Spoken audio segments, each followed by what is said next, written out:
Okay, in these next verses, Paul is going to get real personal because he's concerned that they're getting fooled. They're getting fooled by the Judaizers who are trying to get them to fall back into Judaism. He says, formerly, when you did not know God, you were enslaved to those that by nature are not gods. So he's saying you used to be enslaved to paganism, but now you've come to faith in Christ. Remember, Paul's the one who led him to faith. And so he knew what they were like before they came to faith. And he loves that they changed, but now they're being threatened to change back and go swing all the way to the other side and join the ranks of the Judaizers. He says, I don't want you to misunderstand this. I don't want you to go back to that paganism stuff. Don't misunderstand this freedom we have in Christ. He had said this in 1 Corinthians, also in chapter 10, similar context. He says, my beloved, flee from idolatry. He says, what pagans sacrifice, they offer to demons and not to God. I do not want you to be participants with demons. So don't mistake Paul's freedom with the thought that he's saying you should go back and live the way you used to live. No, not at all. We're free in Christ, not to go back and live like pagans. But he says, now back to Galatians 4, he says, but you've come to know God, or rather to be known by God, and how can you turn back again to those weak and worthless elementary principles whose slaves you want to be once more? In other words, don't go back to that stuff. Why? Why not go back? Because you're known by God. You notice the language he's using here. He's saying it's not because of a religion, but because of a personal relationship you have with the living God. Because of that, you have freedom and you can live in this new freedom. Now he goes on in verse 10, he says, you observe days and months and seasons and years. And he's saying, I'm afraid I may have labored over you in vain. See, what he's talking about here now is he's saying, well, I'm afraid now because of the influence of the Judaizers that you're going to swing all the way to the other side. And he says, I don't want you to swing to legalism either. The stuff that Judaizers were teaching, this probably comes from Leviticus 23 in the Old Testament. These are the feasts that the Lord had appointed, stuff like the Passover and the Feast of the First Fruits and the Feast of Weeks and the Feast of Trumpets and the Feast of Booths.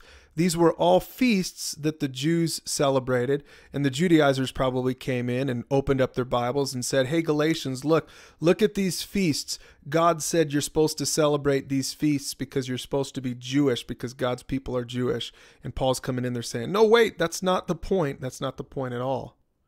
So he goes on and he says, brothers, I entreat you, become as I am, for I also have become as you are. What he's saying is, what this is really talking about is that Paul lived like a Gentile among them, even though it must have been difficult. Because remember, he was a Jew, he was a Pharisee, and he went to the Galatians and he said, listen, I'm going to go ahead and live and eat meat like you do, and I'm not going to worry about all those little rules and feasts and regulations of Judaism, because that's not the whole point. The point is that we have freedom in Jesus Christ. And what he's saying now is he's saying, look at the irony. I came to you and I ditched my Judaism to preach to you this freedom we have in Christ. And now after I've left and the Judaizers have come, now you want to go to that same bondage that I'm not even in anymore. He's saying, why would you go to that? Why would you become Jewish? You're Christians already. There's no need to follow the Jewish laws and customs.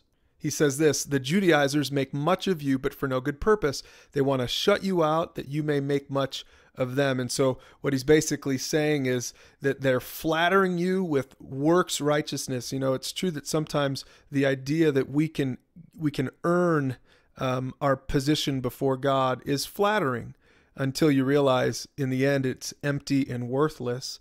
And that's what Paul's saying. He's saying it's flattering maybe for a while, but in the end it will lead to depression and worthlessness and despair, because you can't be worthy before God based on your works. And then he finishes this little section off with just a personal appeal. He says, my little children, for whom I am again in the anguish of childbirth, until Christ is formed in you. You see what he's saying there?